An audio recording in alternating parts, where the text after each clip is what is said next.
अभिवादन स्वीकार कीजिए ब्रजेश मिश्रा का। और आप देखना शुरू कर चुके हैं द डिबेट। बहन भाइयों, आज समाजवादी पार्टी के अधिवेशन में अखिलेश यादव को फिर से राष्ट्रीय अध्यक्ष चुन लिया गया। उत्तर प्रदेश का लार्जेस्ट अपोजिशन और अखिलेश यादव उस पार्टी के तीसरी बार राष्ट्रीय अध्यक्ष।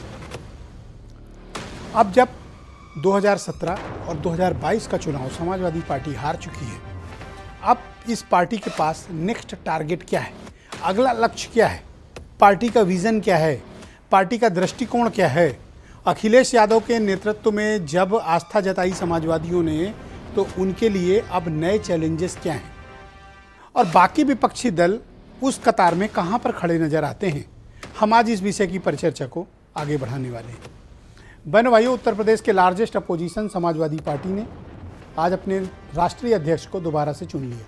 अखिलेश यादव समाजवादी पार्टी के दोबारा से राष्ट्रीय अध्यक्ष बने और ऐसा तीसरी बार हुआ है। समाजवादी पार्टी 30 साल पुरानी पार्टी, 3 दशक, 4 बार सत्ता में रह चुकी पार्टी। मुलायम सिंह यादव ने 1992 में जब ये पार्टी बनाई थी, तब उनका नारा था गरीबों के हक के लिए खड़े होना, मजलूमों के हक के लिए खड़े होना, उनके लिए लड़ना, शोषित, वंचित, पिछड़े और उनकी लड़ाई लड़ना।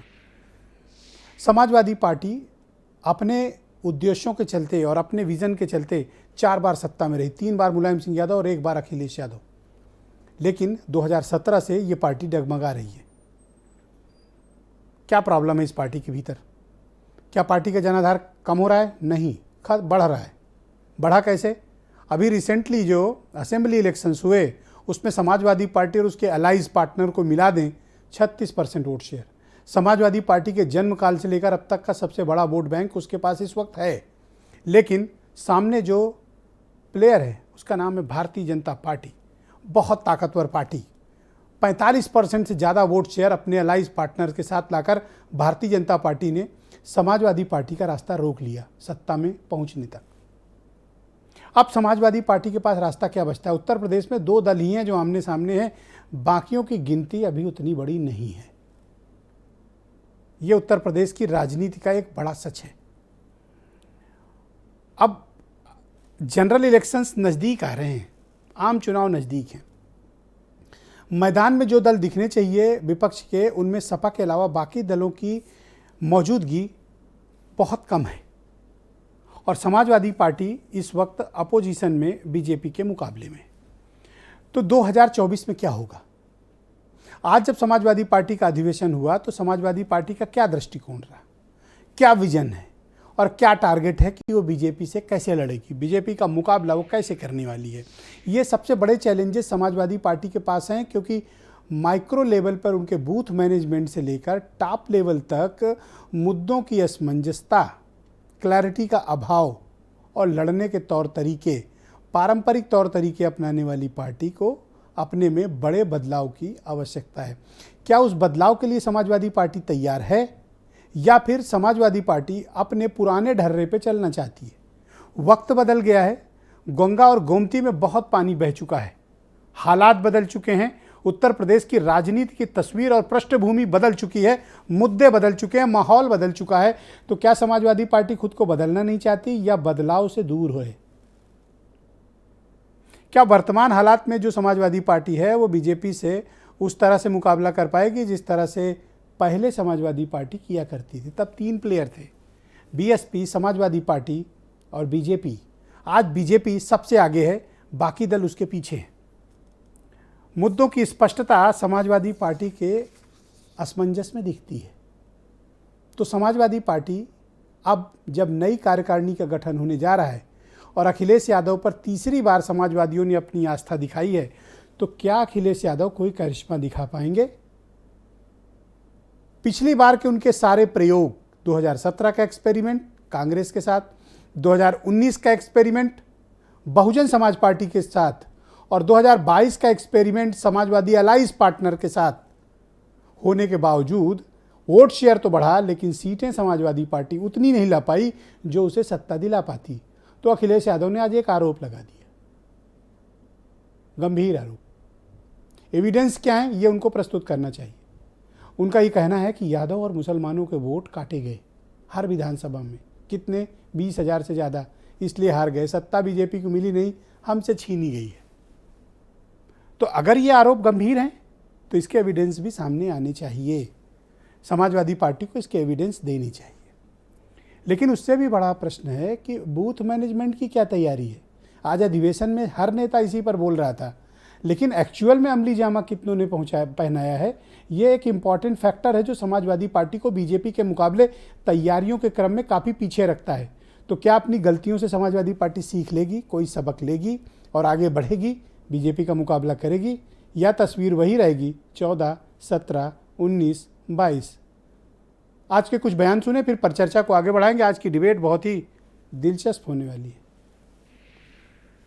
समाजवादी पार्टी के राष्ट्रीय अध्यक्ष के पद पर श्री अखिलेश यादव को विधिवत निर्वाचित घोषित करता हूं। आप सदस्यता करने गए होंगे, जनता के बीच में गए होंगे, तो आपने महसूस किया होगा कि जनता को भी भरोसा नहीं कि सरकार कैसे बन गई। ये सरकार आपकी छीनी है इन्होंने। ये सरकार समाजवादियों की बन गई थी उत्तर प्रदेश में।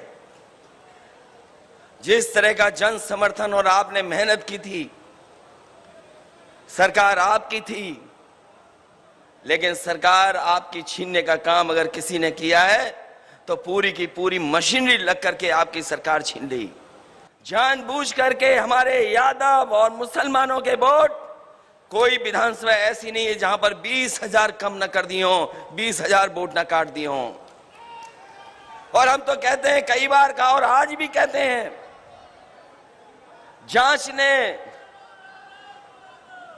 जांच करके देख लें तो आज भी 20-20 हजार वोट हमारे वहां से उड़ा दिए गए। 1992 में समाजवादी पार्टी का गठन हुआ और समाजवादी पार्टी आज माननीय मुलायम सिंह जी से और केवल अखिलेश जी तक पहुंची है। अभी आम कार्यकर्ता के लिए कोई संभावना नहीं है, तो ये परिवारवाद का द्योतक है। तो आज की परिचर्चा को आगे बढ़ाते हैं। सुनील सिंह साजन समाजवादी पार्टी के सीनियर स्पोक्स पर्सन हैं, मेरे साथ मौजूद हैं। सुरेंद्र राजपूत जी कांग्रेस से हैं, संजीव मिश्रा भारतीय जनता पार्टी से हैं, वैभव महेश्वरी आम आदमी पार्टी से हैं, संजय बेचन जी बहुत ही जाने माने पत्रकार, और वीरेंद्र सिंह जी हमारे स्टेट हेड।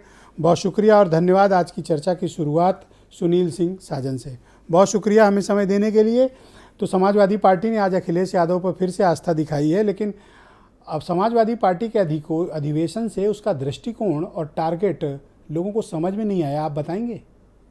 नहीं, मुझे लगता है कि ब्रजेश जी, मैं आपके डिबेट के माध्यम से माननीय राष्ट्रीय अध्यक्ष जी को एक बार फिर देश भर के समाजवादी जो डेलीगेट थे उन्होंने अपने राष्ट्रीय अध्यक्ष के रूप में चुना है, और इस भरोसे के साथ, इस उम्मीद के साथ कि जो उनका विजन है, जो उनका काम करने का तरीका है, लोगों को जोड़ने का तरीका है, वही एक तरीका है जो भारतीय जनता पार्टी को रोक सकता है। आपने कहा कि विजन की बात कही, मुद्दे की बात कही, तो हम मुद्दे से कहीं नहीं भटकी समाजवादी पार्टी। मुद्दे वही हैं।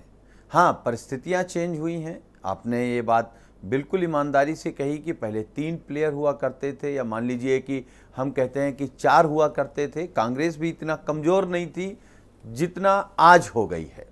यह बीएसपी सरकार बनाती थी, विपक्ष में जाती थी, और भारतीय जनता पार्टी भी अच्छा चुनाव लड़ती थी। लेकिन जब भारतीय जनता पार्टी सरकार में आ गई, विपक्ष में समाजवादी पार्टी और बाकी मैं ये नहीं कह रहा हूँ कि वो ख़त्म हो गए, लेकिन उनकी ताकत बहुत कम हो गई। इसीलिए जो आपने कहा कि समाजवादी पार्टी अब तक के इतिहास में सबसे ज़्यादा परसेंटेज वोट पाकर के भी 111 विधायक पर रुक गई। इससे कम प्रतिशत में 2012 में समाजवादी पार्टी पूर्ण बहुमत में थी। तो हमारे आज अधिवेशन के बाद भी जो संकल्प लिया गया है वो यही लिया गया कि बूथ पर लड़ना है। अगर बूथ हम हार जाते हैं तो हम विधानसभा हार जाते हैं, बूथ हार जाते हैं तो लोकसभा हार जाते हैं। तो बूथ पर लड़ना है। और भारतीय जनता पार्टी जिस तरीके की साजिश करती है, हमारे नेता ने कहा कि वोट काटे गए, सच है कि वोट काटे गए, लेकिन हम आपके कार्यक्रम में, लेकिन आप कोई एविडेंस नहीं दे पाए कि वोट काटे गए। नहीं, न्यायालय गए हैं, हम लोग न्यायालय गए हैं और प्रमाण के साथ गए हैं। लेकिन फिर भी मैं कह रहा हूं कि अगर वोट कटा और हम चुनाव के बाद जान पाए या चुनाव के दौरान जान पाए तो इसको भी हम अपनी कमजोरी और अपनी गलती मानते हैं कि कहीं ना कहीं बूथ पर हमारी नज़र इस काम में पड़नी चाहिए थी। हमको भारतीय जनता पार्टी पर यह भरोसा नहीं करना चाहिए था कि ये क्या नहीं कर सकते हैं, ये कुछ भी कर सकते हैं। तो ये हम समाजवादियों की कमी रही, हम बूथ पर नज़र नहीं बना पाए, या हम बूथ पर अच्छा, लोग गलतियों से सीखते हैं, सबक लेते हैं। आपने क्या सबक लिया और क्या सीखा, और कुछ करेक्शन करेंगे अपने में? नहीं, क्यों नहीं करेंगे। देखिए, आपने कहा कि समाजवादी पार्टी लगातार चुनाव हार रही है, तो लगातार नए अनुभवों के साथ हम हैं, काम कर रहे हैं। ऐसा नहीं कि मुद्दा भटक गए। किसान मुद्दा हमारा है, बेरोजगार नौजवान मुद्दा हमारा है, शोषित पीड़ित वंचित जिसके खिलाफ अन्याय होगा उसकी लड़ाई लड़ना हमारी जिम्मेदारी है, और हम उस जिम्मेदारी को निभाएंगे।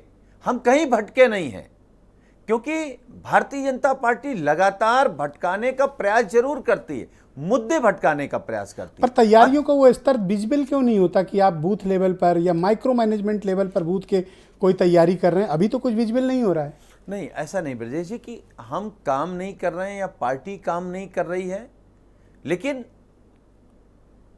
अगर आप तुलना करेंगे, आपने कहा कि केवल 2 ही पार्टियां हैं, तो अगर भारतीय जनता पार्टी सरकार में है तो समाजवादी पार्टी को सरकार छीनने के लिए, बीजेपी को हराने के लिए उससे बेहतर काम करना पड़ेगा, उससे बेहतर अपना बूथ मजबूत करना पड़ेगा, बूथ पे लोगों को तैयार करना पड़ेगा कि बूथ पर लोगों को जोड़े भी, नजर भी रखें। तो नई कमेटी कहीं आप लोग धोखा की ना कब तक जारी हो जाएगी? जी, नई कमेटी कब तक आ जाएगी? मतलब मुझे लगता है ब्रजेश जी, नई कमेटी 15 दिन के अंदर आ जाएगी, और नई कमेटी आपको ये संकेत भी देगी। और मुझे लगता है कि जो समाजवादी पार्टी कहती है कि हम सभी वर्गों के लिए काम कर रहे हैं, तो जो नई कमेटी आएगी वो प्रदेश की हो या राष्ट्रीय हो, मुझे लगता है कोई वर्ग के लोग नहीं होंगे जिनका प्रतिनिधित्व नहीं होगा, जिनका नेतृत्व तो आपका फोकस अब बूथ पे होगा? बिल्कुल बूथ पे होगा, बूथ पे होगा, अपनी कमियों पर होगा, और भारतीय जनता पार्टी की साजिश पर होगा। बहन जी का ट्वीट आया है जी, लिखा है कि मुंह में राम बगल में छुरी, आपकी पार्टी के अध्यक्ष के लिए तंज किया है। वो सीनियर नेता हैं, बड़ी हैं।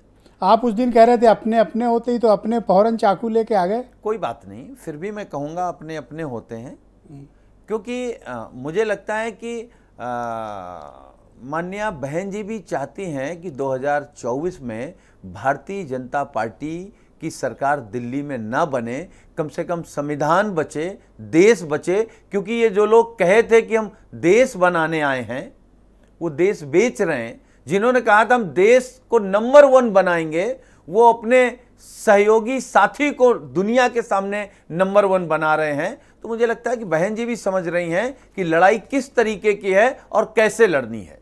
बहुत शुक्रिया आपका। संजीव मिश्रा को लाया जाए, भारतीय जनता पार्टी के प्रवक्ता हैं। संजीव जी, बहुत शुक्रिया। आज समाजवादी पार्टी ने अखिलेश यादव को तीसरी बार राष्ट्रीय अध्यक्ष चुन लिया है। अब चुनौती आपके सामने 2024 में अखिलेश यादव पेश करेंगे।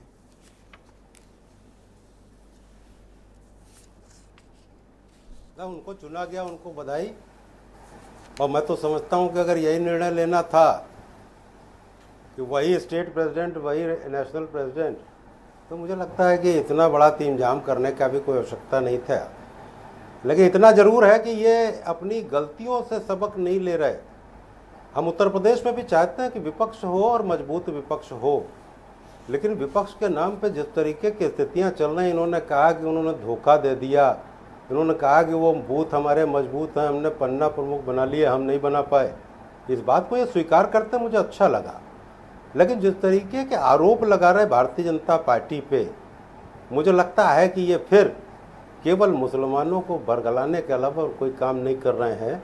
इन्होंने 2014 में 2012 में जिस तरीके की स्थिति थी, इन्होंने कहा मुसलमानों को आरक्षण देंगे। 2012 से 17 तक समाजवादी पार्टी की उत्तर प्रदेश में सरकार रही, और तब इनको मुसलमान नहीं ध्यान आए। आज इनको लग रहा है कि मुसलमानों के साथ अन्याय हो रहा। मैं तो समझता हूँ उत्तर प्रदेश और देश में भारतीय जनता पार्टी की डबल इंजन सरकार ने जितना मुसलमानों के लिए किया है, उतना इन्होंने अगर किया होता तो शायद इनका वोट बैंक रहता। क्योंकि आज मुसलमान भी आधे से ज़्यादा उनकी आबादी भारतीय जनता पार्टी की पक्षधर है, इसलिए अब इनके पास कुछ बचा नहीं है, इनके पास कोई और ऐसी व्यवस्थाएं नहीं है। ये जनता से कनेक्टिविटी नहीं करने वाले दल हैं, और जिस तरीके के मुद्दे इनके पास मुद्दे नहीं है। देखिए, जिस ये पार्टी केवल के सरकार पास के कामों में असेंबली नुक्ताचीनी सेगमेंट में निकालने वाला काम करते 36% का हैं। वोट शेयर अपने अलाइंस मैं तो पार्टनर इसलिए- के साथ हो, वो आपके लिए गंभीर चुनौती है आने वाले चुनाव में। नहीं, मुझे लगता है जिस तरीके की समाजवादी पार्टी काम कर रही है, मुद्दा विहीन पार्टी है, ये हमारे लिए कोई किसी तरीके की बाधा नहीं है। हमने इसलिए शुरू में मैंने कहा कि विपक्ष मजबूत होता तो और अच्छा रहता, लेकिन लोकतंत्र में बड़ा अच्छा रहता है कि विपक्ष और सत्ता दोनों मजबूत हों और मजबूती से उत्तर प्रदेश के विकास को आगे लेकर लेकिन के ये चलें। उत्तर प्रदेश है लेकिन संजीव जिस जी, तरीके यहाँ के कभी हालात भी हैं, कुछ मुझे भी नहीं हो लगता सकता है कि पॉलिटिकली। उत्तर प्रदेश में कुछ भी करिश्मे के लिए आप उत्तर प्रदेश में तैयार रहिए। यहाँ की जो नहीं, मैं ये राजनीति सोच है रहा था। बिल्कुल अलग है। आप ये भी कल्पना कर सकते हैं कि समाजवादी पार्टी, बीएसपी, कांग्रेस, बाकी अपोजिशन एक प्लेटफॉर्म में और आपको चुनौती, फिर क्या करेंगे?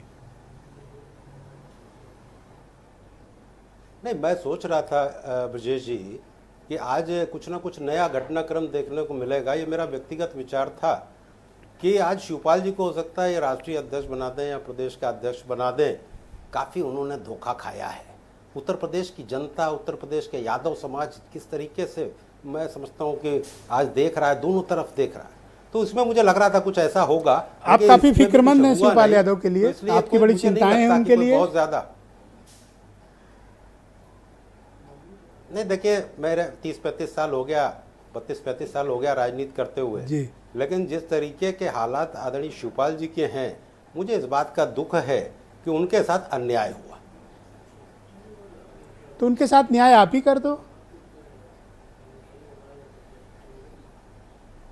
नहीं, देखिए, हम कौन होते करने वाले, ये तो उनका अपना आने वाला राजनीतिक भविष्य तय होगा। कई बार उन्होंने कहा भाई, कि जब हम आपको पार्टी इतनी बना पीड़ा रहे हैं, है तो ये कर न्याय रहे हैं, आप करो। आपके पास लेकिन तो जिस सब है, तरीके के पावर हालात है, पार्टी है, ताकत है, न्याय करो। नहीं नहीं, देखिए, न्याय करने की जहाँ तक बात है, जब उनका भतीजा उनके साथ अन्याय कर रहा हो और वो परिवार का मामला हो, उनके पिताजी के साथ अन्याय हो रहा हो, हमने तब नहीं कुछ कहा तो हम क्यों कहेंगे? ये उत्तर प्रदेश की जनता जान रही है और जी। लगातार जवाब दे रही है। बहुत बहुत 2017, धन्यवाद आपका। मैं इस पर चर्चा 2019, को आगे बढ़ाता हूं और 2022, आपके अब खास देखिए किस दोस्त तरीके के हालात। सुरेंद्र राजपूत जी को आमंत्रित करता हूं, कांग्रेस के प्रवक्ता हैं। सुरेंद्र जी, बहुत शुक्रिया।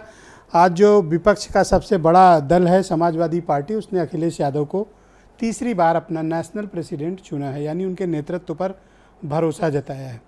लेकिन एक ट्रैक रिकॉर्ड भी समाजवादी पार्टी का पीछा कर रहा है कि 14, 17, 19, 22 हार, अब 24 मुकाबला कैसे? भाई, अखिलेश यादव जी तीसरी बार राष्ट्रीय अध्यक्ष हुए समाजवादी पार्टी के, इसके लिए उनको कोटि कोटि बधाई। और वो जनता की और अपनी पार्टी की आकांक्षाओं पर, अपेक्षाओं पर खरे उतरे, ऐसी हमारी उम्मीद है। हम लोग भारतीय जनता पार्टी की तरीके से नहीं है कि किसी के परिवार में कोई विभेद हो रहा हो तो वहाँ पर हम पेट्रोल डालें। हम वहाँ पर पानी डालने का काम करते हैं। और हमारा विषय ये नहीं है कि कौन कहाँ किसको राष्ट्रीय अध्यक्ष चुन रहा है। हमने तो तब भी कुछ नहीं कहा कि ये लोग हमारे पीछे पड़े रहे कि साहब आपके अध्यक्ष का चुनाव कब होगा, कैसे होगा। हमने तो चुनाव करा रहे हैं हम लोग, लेकिन इनके यहाँ फिर से मनोनयन हो गया। 1980 से आज तक भारतीय जनता पार्टी का एक राष्ट्रीय अध्यक्ष नहीं चुना गया, एक भी। आज भी मनोनयन, अभी परसों 1-2 लाइन की चिट्ठी आई कि साहब वो जेपी नड्डा जी का कार्यकाल अभी फर्दर और बढ़ा दिया। तो ये ऐसी पार्टी है, लोकतंत्र की भाषण देने वाली बात लोग जो हैं आज हमको लोकतंत्र का पाठ पढ़ा रहे हैं, खुद डिक्टेटरशिप की बात कर रहे हैं। इनकी पार्टी में 2 लोग हैं, अमित शाह जी, नरेंद्र मोदी जी, और 2 व्यापारी हैं, उसको दुनिया जानती है। हम 2 और हमारे 2 पर जो पार्टी चलती हो वो लोकतंत्र की दुहाई न दे तो बेहतर है। और हम बहुत अच्छे तरीके से लोकतंत्र आपका जानते हैं। जेपी नड्डा जी की हैसियत संजीव मिश्रा को राष्ट्रीय सचिव बनाने की नहीं है सर, लेकिन ये अगर बताओ कि जो सुन रहे लार्जेस्ट होंगे वो, अपोजिशन आज है संजीव मिश्रा को उसका राष्ट्रीय दृष्टिकोण आज भी बहुत जी। क्लियर नहीं हुआ कोई अधिवेशन में कि एक्चुअल में वो करने क्या जा रहे हैं। आज तो बड़ा फोरम था, आज बताना था कि हमारा ये दृष्टिकोण है और ये टारगेट है, हम 80 में ये सीट जीतेंगे, हमारी ये प्लानिंग है, तो ये दृष्टिकोण है। आज स्पष्टता होनी थी। देखिए, ये बात तो अखिलेश जी की पार्टी के आदरणीय सुनील साजन जी बैठे हैं, सुनील भाई हम लोगों के भाई हैं, वो बताएंगे। हम तो अपना बता सकते हैं। हमारे लिए बहुत स्पष्ट है, हम वैचारिक रूप से लड़ रहे हैं। हमको लगता है कि देश में सांप्रदायिक विद्वेष बढ़ा है, सबको लगता है। हमने भारत जोड़ो यात्रा शुरू की। हमको लगता है कि एक तरफ दुनिया का सबसे अमीर आदमी भारत का बन रहा है और दूसरी तरफ दुनिया में सबसे ज्यादा गरीबी भारत में बढ़ रही है, आर्थिक असमानता बढ़ रही है, तो हमने भारत जोड़ो यात्रा की। हमको लगता है कि श्री राहुल गांधी जी के नेतृत्व बेरोजगारी इस वक्त भारतीय जनता पार्टी ने चरम पर पहुंचा दी है। अग्निवीर जैसी संविदा पर सेना रखने की बात कर रहे हैं ये लोग। हमने भारत जोड़ो यात्रा शुरू की। हम तो जनता के बीच में चले गए हैं। उत्तर प्रदेश में अपोजिशन को लीड कौन कर रहा है सर? उत्तर प्रदेश में अपोजिशन को लीड तो जनता कर रही है और सबसे बड़ा दल विपक्षी समाजवादी पार्टी आप उसके पीछे खड़े हैं सर? कोई दो राय नहीं, या उससे दूर हैं? इसके लिए कौन सा जी? आप उनके पीछे खड़े हैं या उनसे दूर हैं? देखिए, कोई किसी के पीछे नहीं खड़ा होता, सब साथ खड़े होते हैं। भारतीय जनता पार्टी के कुशासन के खिलाफ, भारतीय जनता पार्टी के जो रोजगार विहीन विकास के खिलाफ, भारतीय जनता पार्टी के बेरोजगारों के जो इनके वो है कि ऑल टाइम बेरोजगारी सबसे हाई कर दी, महंगाई के खिलाफ हम सब लोग जो है अपोजिशन को अगर अखिलेश यादव लीड करते हैं उत्तर प्रदेश में, तो क्या कांग्रेस उनके साथ खड़े होना पसंद करेगी? देखिए, जब बुआ के मूछे होंगी तब उसको चाचा कहेंगे, लेकिन इस वक्त एक चीज तो सर बुआ की मूछे तो कभी नहीं होंगी, तो मतलब अखिलेश यादव को आप लोग चाचा नहीं मानोगे? मूल रूप से ब्रजेश भाई, आप जैसे सुधी पत्रकार चीजों को ऐसे निकलवाना चाहते हैं, लेकिन कांग्रेस का प्रवक्ता होने के नाते जो मेरी सीमाएं हैं, मैं उतनी ही बात कह सकता हूं जो मुझे पता है। सर बहन जी का ट्वीट मैं पढ़ा है आपको आपने? बहुत स्पष्ट कहता हूं, कश्मीर सर मैंने पढ़ा है बहन जी का ट्वीट, और बहन जी के ट्वीट की अगर आप बात करेंगे तो मूल रूप से ये है कि भारतीय जनता पार्टी की वो कब से बी टीम बनी हुई है, उन्हें तो अपनी पार्टी को कहीं ना कहीं भारतीय जनता पार्टी में विलीन कर देना चाहिए। भारतीय जनता पार्टी में चली जाए, वहां की प्रवक्ता बन जाए, कौन रोक रहा है उनको? सीधे जाए ना। अरे सर आप बीजेपी का बता रहे हो, उधर की बात और कोई ऐसी डिबेट नहीं बीतती जिसमें सुनील साजन ने कहे बहन जी तो हमारी अपनी है, अपने अपने होते हैं, डायलॉग दिया था। सुनील साजन जी सुनील साजन जी समाजवादी पार्टी के प्रवक्ता है, मैं कांग्रेस का हूं जी। मैं बहुत इस पर मैं पिछले 2 साल से देख रहा हूं। जिस वक्त क्या नाम प्रियंका गांधी जी हाथरस जाएंगी, मायावती जी के पेट में दर्द। जब लखीमपुर जाएंगी तो बहुजन समाजवादी पार्टी के पेट में दर्द। जब हम जनता से जुड़े मुद्दों की बात करेंगे, गन्ने की बात करेंगे, तब बहुजन समाजवादी पार्टी के पेट में दर्द। और वो भारतीय जनता पार्टी की तरफ खड़ी दिखाई देती हैं स्पष्ट रूप में। हम क्या कहें उनको? बहुत शुक्रिया सर आपका। भारतीय जनता पार्टी के क्षेत्र में दलितों पर अत्याचार नहीं दिखाई दे रहा है उनको, लेकिन उनको राजस्थान में दिखाई देने लगता है। बहुत शुक्रिया सर। क्या मजाक करती है क्या नाम मायावती जी? अगर उन्हें खुल करके आना है तो आए साथ में, कौन रोक रहा है? सर चिट्ठी लिख लेकिन के अगर पूछ उन्हें लो डर ना, के आप है, भी ट्वीट उनको करके ईडी से उनसे डर है, पूछ उनको लो, सीबीआई से डर है, टैग तो कर बैठे दो, अपने जो घर हमें में। बता रहे हो यही भाजपा चीज लिख ज्वाइन कर कर ले। टैग कर दो उनको, जवाब दे देंगी आपको। सर आप तो बड़ी पार्टी हो। अरे सर वो हम इतने छोटे लोग हैं, आपका ट्वीट देखती होंगी, आप मेरी तरफ से कर दीजिए, मैं आपको अधिकार देता हूं। मेरा तो छोटा सा वैभव महेश्वरी मेरे साथ मौजूद हैं, आम आदमी पार्टी के मुख्य प्रवक्ता हैं। वैभव जी बहुत शुक्रिया। देखिए आज लार्जेस्ट अपोजिशन ने ताल ठोक दी, अखिलेश यादव को फिर से अध्यक्ष चुन लिया। अपोजिशन अब बीजेपी से लड़ने को तैयार है। आपको लगता है कि अपोजिशन की तैयारी मुकम्मल है बीजेपी जैसी माइटी फोर्स से लड़ने के लिए? मैं सुन रहा था सभी माननीय नेताओं को। यूपी में जहां तक जो सत्ताधारी बीजेपी है उसकी तो खैर कोई पॉलिटिक्स का मतलब मुद्दा विहीन पॉलिटिक्स करती है, भड़काने की भटकाने की पॉलिटिक्स करती है, लेकिन विपक्ष भी कोई बहुत उम्मीद नहीं जगा पा रहा है। अभी हम भी चुनाव में उतरे थे, हमने देखा तो जनता ने इस बार बदलाव करने का ठाना तो था, लेकिन उतना कन्विक्शन के साथ में विपक्ष शायद उसको जवाब ये नहीं दे पाया कि बदलाव हम बदलाव हैं, यानी हमारा नाम बदलाव है और हमारे आने से कोई हालात बदलेंगे। तो ये गैप देखने को मिला था।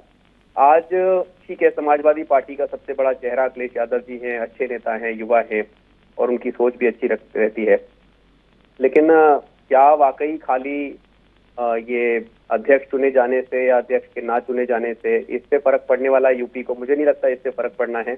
यूपी एक्चुअली देख रहा है एक नई राजनीति को। कोई पार्टी आए जो किसी वाकई अच्छे मॉडल को सामने रखे और उसको कन्विक्शन के साथ में कहे कि हम ये डिलीवर कर सकते हैं। ये बहुत बड़ा गैप है।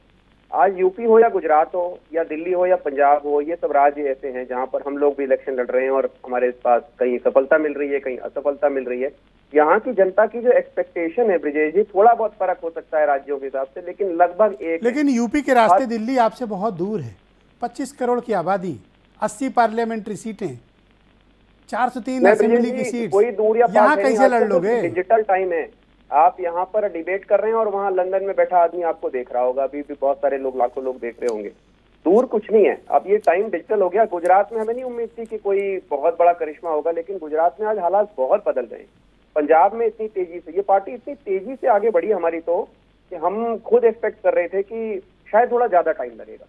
कारण ये है कि एक तो डिजिटल टाइम है और दूसरा ये कि जनता बड़ी परेशान हो गई है पक्ष और विपक्ष से। किसी के पास कोई डिलीवरी देने के लिए वो नहीं है। स्कूलों की हालत बड़ी खराब है। आज ही एक न्यूज आई थी, वो स्कूल में नमक चावल खिला रहे थे। मॉडल की बात करते हैं, बड़े बड़े झूठ बोलते हैं, फोटोशॉप करते हैं। देखिए, यूपी के पॉलिटिक्स का एक इम्पोर्टेंट फैक्टर है कास्ट इक्वेशन। आपके साथ कौन है? कोई जाति है? कोई वोट बैंक है? मैं फिर बता रहा हूँ ब्रिजेश जी, जब भी बदलाव की आंधी चलेगी, ये कास्ट इक्वेशन खत्म हो जाएंगे। कास्ट इक्वेशन, सारी कास्ट को चाहिए बच्चे की पढ़ाई, सारी कास्ट को चाहिए अच्छा इलाज, और सारी कास्ट को रोजगार चाहिए, सारी कास्ट को अच्छी जिंदगी चाहिए, हर धर्म को चाहिए।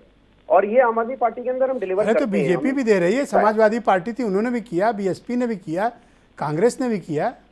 बिल्कुल, सबको करना भी चाहिए। ऐसी राजनीति होनी चाहिए कि हर जनता दल के गठबंधन की सरकार थी, उन्होंने किया। सिर्फ आप अकेले कैसे क्लेम कर सकते हो कि ये काम तो सिर्फ आप ही करते हो और कोई नहीं करता? मैं तो बिल्कुल कह रहा हूँ कि ये कंपटीशन होना ही चाहिए। कंपटीशन में क्या होता है? जातीय कंपटीशन हो रहा है, हिंसा कंपटीशन होता है, दबंगई का कंपटीशन होता है।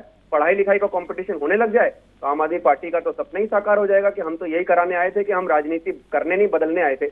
आप हमारी वजह से, आप देखिए बिजली यूपी में कोई संभावना अपने लिए देख रहे हैं आप 2024 में? बहुत ज्यादा संभावना है। यूपी ने एक बार फिर से इनको चुन लिया है। यूपी ने विपक्ष पे भरोसा नहीं किया। यूपी अभी हमको मौका नहीं देना चाहता था, क्योंकि हमारे पास कोई पूर्ण राज्य था नहीं। अभी उनको नहीं भरोसा था कि इतना बड़ा राज्य संभाल सकते हैं। अब हमारे पास है, आने वाले टाइम में और भी जुड़ेंगे। तो मुझे लगता है कि हमारी तो खैर बहुत ज्यादा संभावना है, लेकिन विपक्ष को भी देखना पड़ेगा। हम चाहते हैं कि विपक्ष मजबूत हो। बीजेपी अभी विपक्ष की तैयारी से आपको लगता है कि ये बीजेपी का मुकाबला कर पाएंगे? जब बीजेपी के प्रवक्ता कह रहे थे ब्रिजेश जी कि विपक्ष मजबूत हो, तो बड़ी हंसी आ रही थी, क्योंकि सीबीआई और ईडी वाले बगल में बैठ के हंस रहे होंगे कि हाँ, हम भी यही चाहते हैं विपक्ष मजबूत हो। तो ये कुछ ऐसा नहीं चाहते। थैंक यू, शुक्रिया आपका। मैं डिबेट के नेक्स्ट राउंड में आपको फिर कनेक्ट करता हूं और आपके साथ बाकी विचारों को भी सम्मिलित करूंगा। संजय बेचन जी मेरे साथ मौजूद हैं, देश के बहुत ही जाने माने राजनीतिक विश्लेषक और सीनियर जर्नलिस्ट हैं। संजय जी, बहुत शुक्रिया और धन्यवाद।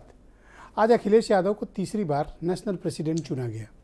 आपको लगता है कि विपक्ष की वैसी तैयारियां हैं, वैसा दृष्टिकोण है, वैसा टारगेट के प्रति जज्बा है कि बीजेपी जैसी ताकत से टकरा पाएं 2024 में? देखिए ब्रजेश जी, मैं उम्मीद कर रहा था, जो 2022 में जिस अखिलेश यादव को मैंने देखा, अभी जो चुनाव हुए, तो वो एक इंडिपेंडेंट राजनेता थे। उन पर वो हर पिछले छवि से, प्रभाव से मुक्त थे। और आज मैं उम्मीद कर रहा था कि वो कुछ ट्रांसफॉर्मेशनल चेंज की बात करेंगे, जो आपने भी की, लेकिन वो मुझे फिर पिछली पटरी पे जाते दिखे जब उन्होंने मुसलमानों और यादवों का मुद्दा उठाया। तो मुझे लगता है कि वो ट्रांसफॉर्मेशनल चेंज की बजाय उन्होंने ट्राइड एंड टेस्टेड मेथड को चुना।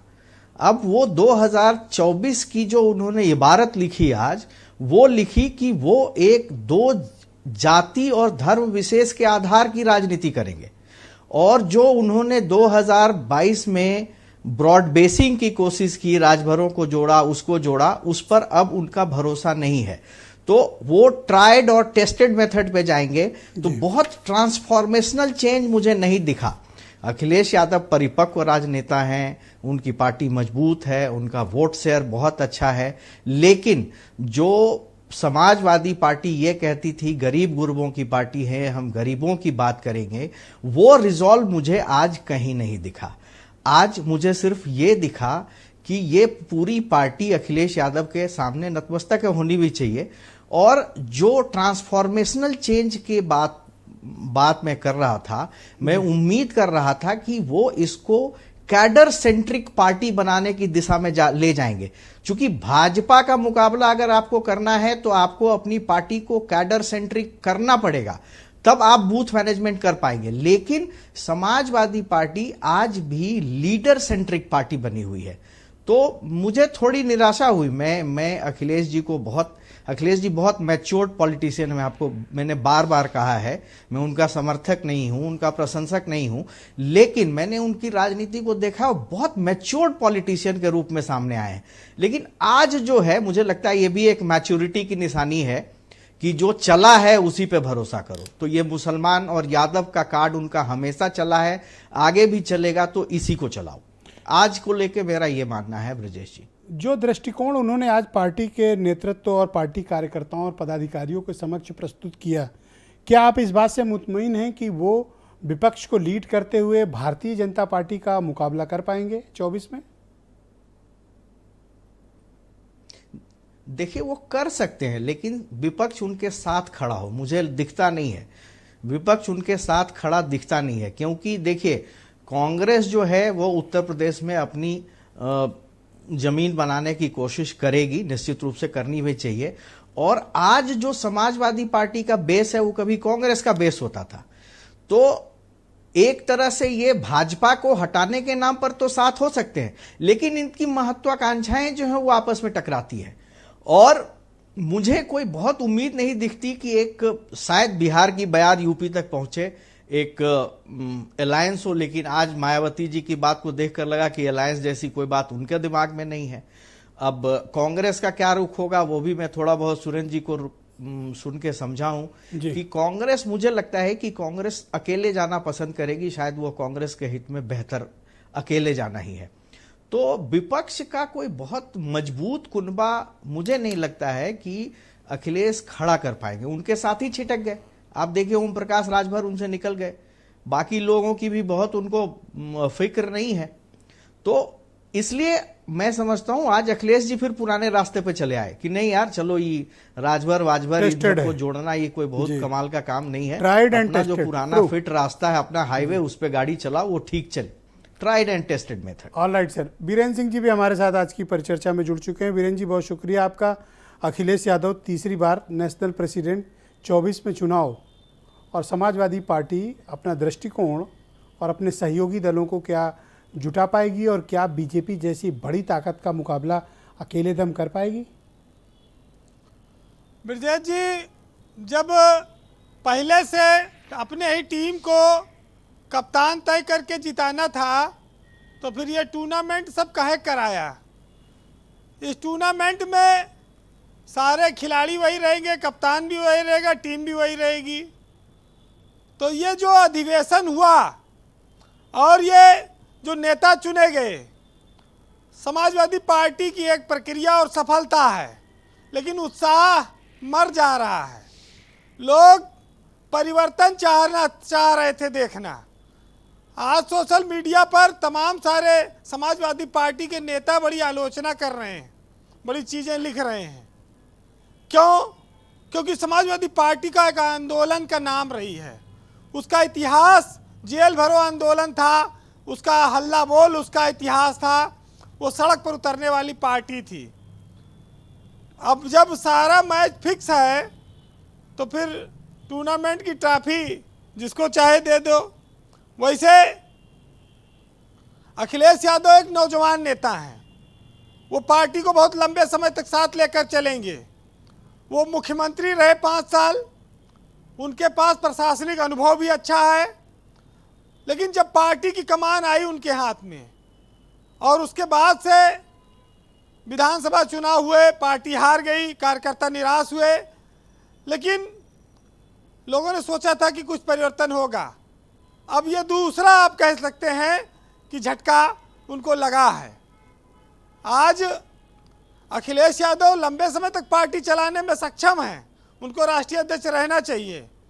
लेकिन बीजेपी जैसी पार्टी 2-2, 3-3 साल पर अपने प्रदेश अध्यक्ष बदलती है, कांग्रेस बदलती है। समाजवादी पार्टी को भी नेताओं की कोई कमी नहीं है, वो चाहते तो कुछ परिवर्तन कर सकते थे। क्यों नहीं किया गया? आप देख लीजिए, एक लंबी लाइन है। अंबिका चौधरी, नारद राय, राम गोविंद चौधरी, माता प्रसाद पांडे, ओम प्रकाश सिंह, अरविंद सिंह गोप, लालजी वर्मा, राम अचल राजभर, दारा सिंह चौहान, तमाम सारे नाम हैं। वो किसी जातीय, इंद्रजीत सरोज, अगर जातीय समीकरण पर ध्यान रखकर कोई पदाधिकारी बनाना चाहते, चुनना चाहते तो कोई रोक नहीं सकता था। जनाधार वाले भी नेता हैं। बीजेपी जातीय समीकरण का ध्यान रखती है और उस हिसाब से उसने नेता बदले और उनको काम दिया। लेकिन हम एक बूथ जीतने का संकल्प लेकर इस अधिवेशन को खत्म करके आए हैं। उस बूथ को कैसे जीतेंगे? जो बूथ जीतता है वही चमत्कार कर सकता है, इसमें कोई शक नहीं है। लेकिन उसके लिए चलने वाला नेता चाहिए। आपको दौड़ना पड़ेगा, आपको बड़ा काम करना पड़ेगा, बड़ी मेहनत करनी पड़ेगी। हर आदमी, हर नेता चाहता है कि उसका जो नेता हो, अध्यक्ष हो, वो उत्तम हो। तो नरेश उत्तम को तो अखिलेश जी ने उत्तम समझकर चुना है, लेकिन अब उनके कंधों पर बहुत बड़ी जिम्मेदारी भी है। वो प्रदेश की सबसे बड़ी विपक्षी पार्टी के प्रदेश अध्यक्ष हैं। अब उनको जेल भरो आंदोलन से भी पीछे नहीं हटना पड़ेगा और उनको लड़ना पड़ेगा, क्योंकि आज जो विषय है वो भविष्य का सवाल है, समाजवादी पार्टी के भविष्य का सवाल है।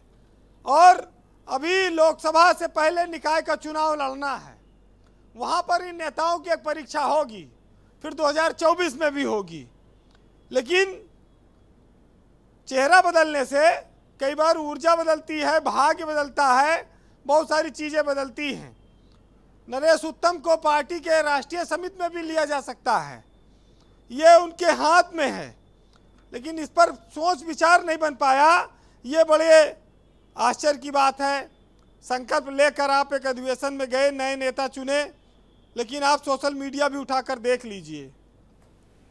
ब्रजेश जी, जब बात आती है राम जब हार हुई तो अकेले नरेश उत्तम कैसे जिम्मेदार अकेले हो गए? बाकी लोगों की रिस्पॉन्सिबिलिटी नहीं फिक्स होगी, अकेले उत्तम को ही हटाया जाए?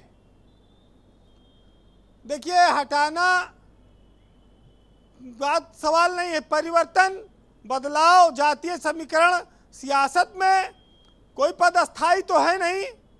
जो आज है वो कल नहीं रहेगा।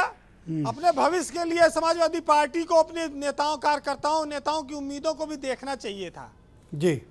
मैं ये कहता हूं कि नरेश उत्तम रहे, वो तीसरी बार जो अध्यक्ष बने वो बेहतर काम करें। लेकिन जब दोबारा शादी के लिए कार्ड भेजे हो और दुल्हन वही ला के खड़ी कर दोगे, अरे भाई, जब दुल्हन वही रहेगी तो 2 बार 3 बार शादी करने का मतलब है? बाराती भी आपस में तो कुछ ना कुछ बात करेंगे ना। लोहिया जी की बात करते हैं कि तवे पे रोटी रखी है, उसको उल्टे पुल्टे रहो, नहीं तो जो है रोटी जल जाएगी, खराब हो जाएगी। और आप कह रहे हो कि लोहा तवा पे रोटी पलटो ना। अरे मैंने तो पूछा, केवल पूछा। तो कौन जो है रोटी खा पाएगा, ये काली काली रोटी? असल में सब लोग नरेश के पीछे पड़ गए ना, तुम्हें समझ नहीं पाया क्या कारण है, अकेले वही गरीब क्यों फंस रहा है? नहीं, मैं उत्तम जी को ये नहीं कहता हूं कि वो, ये पार्टी ने चयन किया है, पार्टी की जो भी विचारधारा, सोच हो, लेकिन कार्यकर्ता जो लिख रहे हैं सोशल मीडिया पर, और कार्यकर्ताओं की भावनाओं का भी सम्मान होना चाहिए। सियासत में निर्णय लिए जाते हैं, बहुत सारे निर्णय की आलोचना होती है, बहुत सारे निर्णय पर लोग स्वागत करते हैं जी वीरेंद्र जी, लेकिन भविष्य को देखकर निर्णय लेने वाले लोग ज्यादा कामयाब होते हैं। समाजवादी पार्टी ने अध्यक्ष बना दिया, लेकिन अब चलाए अभियान, बूथ बूथ तक चलाए, बीजेपी से टक्कर ले, और जो कमेटी आगे आए उसमें दिखे कि सभी जातियों का प्रतिनिधित्व वहां हो रहा है। कहते हैं कि टूटे पत्तों से चरागों को हवा देते हैं, ये वही लोग हैं जो मुर्दों को दवा देते हैं। वैसे तो कहा गया है कि खुदा उस एहसास का नाम है कि जो रहे सामने और दिखाई न दे, लेकिन रहनुमाओं के लिए तमाम बातें कही गई हैं। हर दल में अपने अपने रहनुमा हैं। एक साहित्यकार ने लिखा है, सुनिएगा, कि ये जो सहतीर है पलकों पे उठा लो यारो, अब तो कोई ऐसा तरीका भी निकालो यारो, और दर्द दिल वक्त को पैगाम भी पहुंचाएगा। जी। इस कबूतर को जरा प्यार से पालो यारो। और आज सीवन को उधेड़ो तो जरा देखेंगे, आज संदूक से वो खत तो निकालो यारो। और रहनुमाओं की अदाओं पर फिदा है ये दुनिया, इस बहकती हुई दुनिया को संभालो यारो। बहुत शुक्रिया वीरेंद्र जी, बहुत बहुत धन्यवाद। मैं सुनील साजन को दोबारा से आमंत्रित करता हूं इस परिचर्चा में। देखिए, दो महत्वपूर्ण मुद्दे संजय बेचन जी ने अपने परिचर्चा के दौरान उठाए। पहला तो ये कि समाजवादी पार्टी को अब कैडर सेंट्रिक पार्टी नहीं रही है, आपका बूथ मैनेजमेंट लेवल पर कोई चयन, कोई टीम नहीं है। और दूसरा, स्पष्ट दृष्टिकोण का पार्टी को अभाव है और आप ट्राइड एंड टेस्टेड फार्मूले पे गए हैं, ना कि नया प्रयोग किया आपने। नहीं ब्रजेश जी, मुझे लगता है वो पूरे बात को समझ नहीं पाए हैं शायद, क्योंकि माननीय राष्ट्रीय अध्यक्ष जी ने ये कहा कि यादव और मुसलमान के लोगों नाम देख करके काटे गए हैं। आखिर अगर दूसरा किसी का वोट नहीं कटा है तो आपने ये कहा कि आपको प्रमाण भी देना चाहिए। बीजेपी भी कहे कि हम न्यायालय जा रहे हैं तो हमको वहां साबित भी करना पड़ेगा। तो हम कैसे कह दें कि ठाकुर, ब्राह्मण, बनिया और दूसरे समाज का वोट भी कट गया है? जो कटा है वही बोला है और ये प्रमाण के साथ हम लोग गए हैं माननीय न्यायालय मांगेगा, प्रमाण के साथ देंगे कि एक विधानसभा में 20,000 25,000 केवल यादव और मुसलमान वोट आपने काट दिया है। और अगर ये बात कही जा रही है तो लोग कह रहे हैं कि समाजवादी पार्टी वही यादव और मुसलमान के बीच जा रही है, केवल उन्हीं की बात कर रही है। हमने हमारे अधिवेशन में तो ये बात भी हुई कि मशीनरी लगा करके लूट लिया गया है, तो इस पर चर्चा क्यों नहीं हो रही है? और अगर ये माना जा रहा है कि हमारे पास कोई विजन ही नहीं है, हम कमजोर हैं, तो उत्तर प्रदेश में 36% वोट समाजवादी पार्टी को मिला, माननीय अखिलेश यादव जी के चेहरे पर मिला है।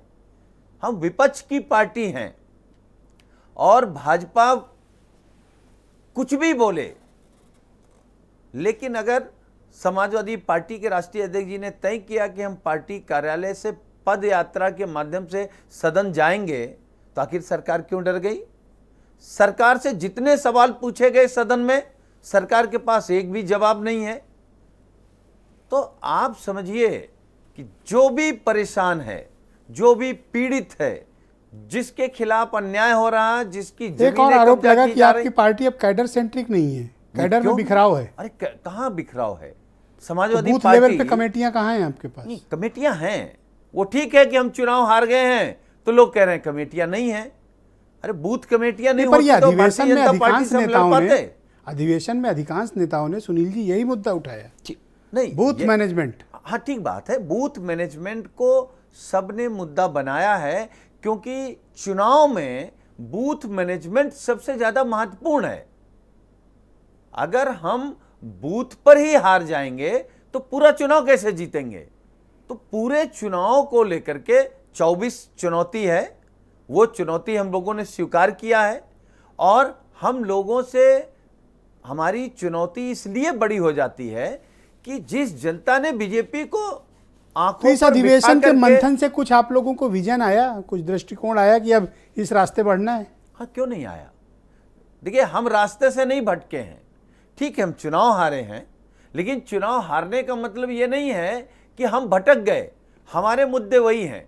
भारतीय जनता पार्टी भी उत्तर प्रदेश में 14 साल नहीं आई, लेकिन उसने अपना मुद्दा नहीं छोड़ा।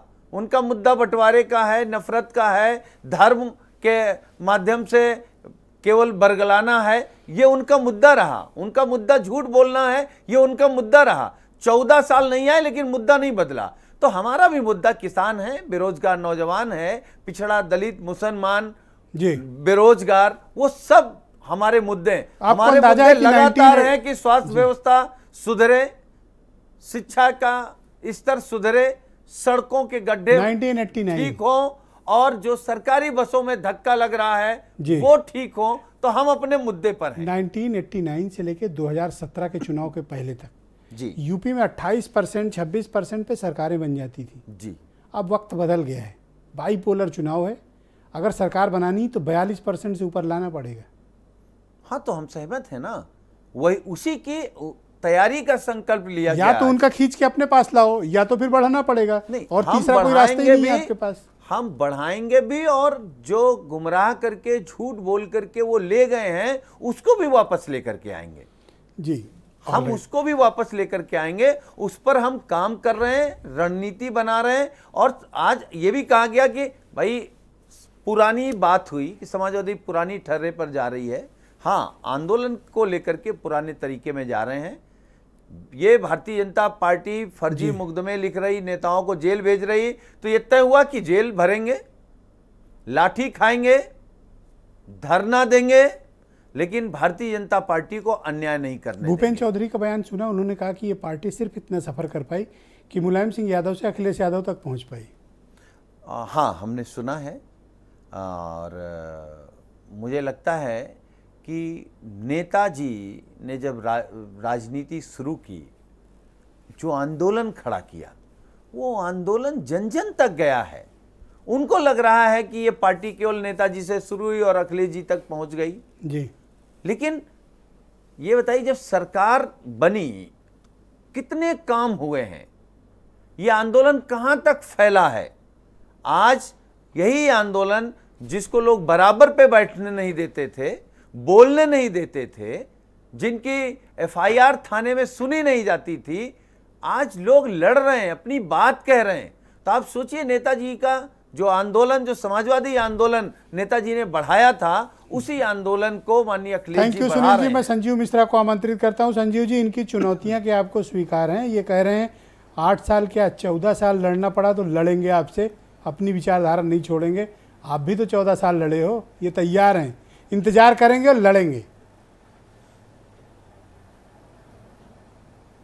ब्रजेश जी, कई चीज़ें बड़ी गंभीरता से मैं सुन रहा था, लेकिन जिस तरीके से विपक्ष की बात है, तो लोकसभा का चुनाव है 2024 में, और लोकसभा के चुनाव में जिस तरीके से बीएसपी के इनसे डबल सीटें थी, मुझे लगता है कि इस आधार पर भी इनको कुछ कहना चाहिए था। लेकिन ये अपना 36% वोट बैंक और ये और वो विपक्ष की सबसे बड़ी पार्टी कह करके कैसे अपने आप को संतुष्ट किए ले रहे हैं। जैसे भाई राष्ट्रीय अध्यक्ष हो गए, प्रदेश अध्यक्ष हो गए, वही अपने आप बन गए, जैसा कि आपने कहा। और बड़ी अच्छी बात कही आज वीरेंद्र जी ने भी, कि उन्होंने कहा कि ये तो उसी तरीके से करना था, तो फिर क्या फ़ायदा था इस तरीके का इतना बड़ा ड्रामा रचने का। मुझे लगता है कि जनता से कनेक्टिविटी और मुद्दों को अगर तलाशे समाजवादी पार्टी, तो ज़्यादा बेहतर रहेगा। कुछ करने के लिए आगे आए, केवल राष्ट्रीय अध्यक्ष चापलूसों से घिरे रहेंगे, मुझे लगता है कि इसमें बहुत ज़्यादा समाजवादी पार्टी को सफलता नहीं मिल रही है। देश का चुनाव हो रहा है, बहुत गंभीर चुनाव है। मैं तो समझता हूँ अगर यही स्थितियाँ रही जिस तरीके का आज आपके 40-45 मिनट के डिबेट में आया है, तो ये जितने विपक्षी बैठे हुए हैं, जिनके नुमाइंदे यहाँ बैठे हैं, मुझे लगता है इनमें से किसी का खाता नहीं खुलेगा, और 80 में 80 सीटें भारतीय जनता पार्टी जीत के आएगी। मोदी जी के नेतृत्व में बम्पर सरकार बनने जा रही है, क्योंकि ये इशू बेस्ड लोग नहीं है।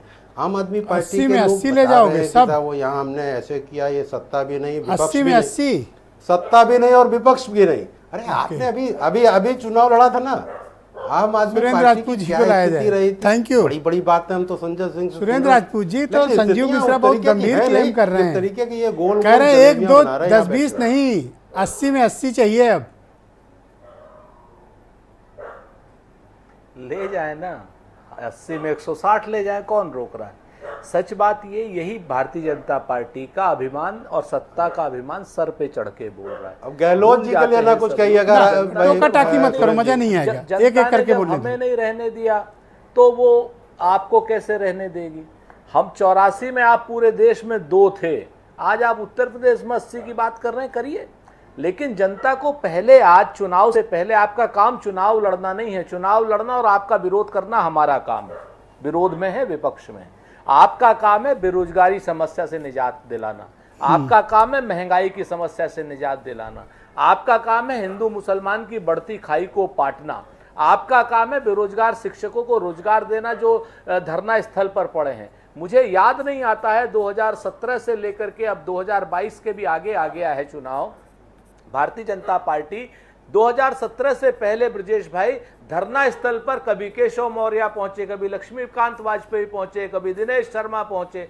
2017 से क्या लकवा मार गया है, आज तक एक भी मंत्री इनका धरना स्थल पर नहीं पहुंचा, पूछा नहीं कि बेरोजगारों तुम्हारी क्या समस्या है। हजरतगंज आने की कोशिश करते हैं वो टीईटी वाले, वो क्या नाम शिक्षक मित्र, और या फिर वो 69,000 शिक्षा वाले, उनको मारे लाठी ऐसा दौड़ाते हैं, गर्भवती महिलाओं तक के पेट पर डंडा मारते जो काम पहले केशव मौर्य, लक्ष्मीकांत वाजपेयी करते थे, वो काम अब सुरेंद्र राजपूत क्यों नहीं करते हैं?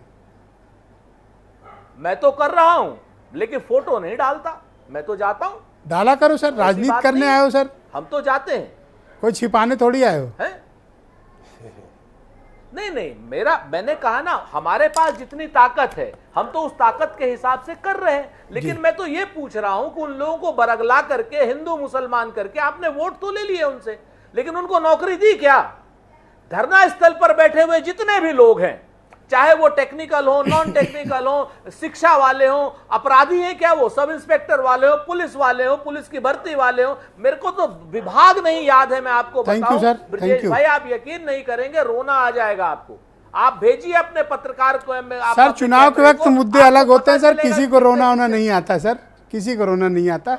चुनाव के वक्त मुद्दे अलग होते हैं सर, वोटिंग पैटर्न अलग है सर। आपके पास जब वो छात्र आते हैं, आपके पास वो जब छात्र आते हैं, कितना कोई रोएगा सर, आप भी भावुक हो जाते हैं। कितना रोएगा सर, कोई रोएगा। मैंने स्वयं देखा है। वैभव महेश्वरी मेरे साथ मौजूद है। वैभव जी, इन लोग की तैयारियों से आपको संतुष्ट है कि विपक्ष उत्तर प्रदेश 400% फीस बढ़ा दी, बीजेपी की लड़ाई क्या आप इसका समर्थन करेंगे? खिलाफ वैभव जी,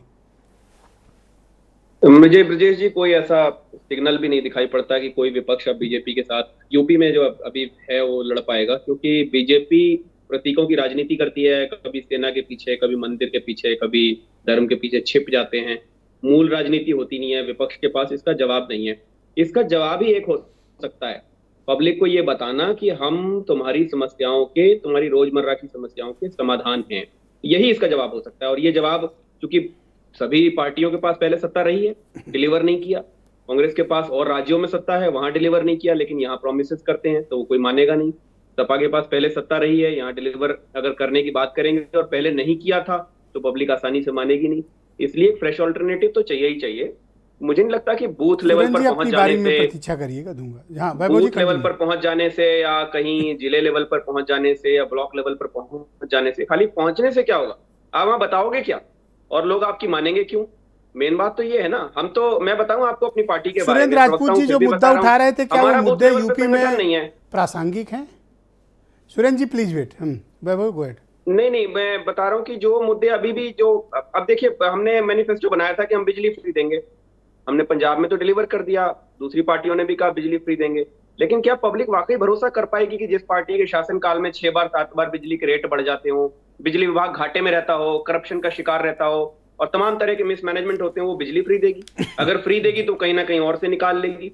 पब्लिक अब बेवकूफ नहीं है, अब सबके पास में मोबाइल है, नई नई जानकारियां आ जाती हैं, लोगों को पता है, लोग कंपेयर कर पाते हैं 2 मॉडल को। आज 2 मॉडल कंपेयर करेंगे तो हमें तो कहीं से बहुत शुक्रिया आपका संजय बेजन जी। संजय जी, आपको लगता है इतनी परिचर्चा के बाद और सभी संभावनाओं पर हम लोग यहाँ डिबेट कर चुके लगभग, बात पे कुछ जवाब क्या आप, देना है? हाँ मैं दूंगा टाइम आपको, प्लीज वेट। क्या आप इस बात को लेकर संतुष्ट हैं कि विपक्ष बीजेपी का मुकाबला कर पाने की स्थिति में है, उस तरह से तैयार है जैसा बीजेपी से लड़ना चाहिए उसको? मुझे लगता है विपक्ष तैयार नहीं है बीजेपी से लड़ने में, क्योंकि बीजेपी जो है, बीजेपी ने पिछले 2014 के बाद ये जो है ये नई बीजेपी है, ये न्यू बीजेपी, कनेक्टिविटी नहीं है, पुरानी भाजपा नहीं है। अरे भाई संजीव जी रुक जाइए, संजीव जी आपकी बारी नहीं है, संजय जी की बारी है। संजय जी बोलिए। इसने बीजेपी ने अपने को एक ऐसी कैडर सेंट्रिक पार्टी के रूप में विकसित कर लिया है जहां वो 24/7 इलेक्शन मोड में रहती है, उसके कार्यकर्ता फील्ड में रहते हैं, उसके लोग अपने वोट बैंक के संपर्क में रहते हैं, और बाकी लोग देखिए उनकी 2024 की तैयारी शुरू हो चुकी है, बाकी लोग अभी तैयारी के मोड में आने वाले हैं। तो जाहिर है कि जो आदमी पहले चलेगा उसको एडवांटेज होगा ही होगा। तो भाजपा को वो एडवांटेज है। और आज जो सपा, सुनील जी बहुत अच्छे तरीके से बात अपनी रखते हैं, वो इनको सुन रहा था, लेकिन मैं बिल्कुल मुतमईन नहीं हूं।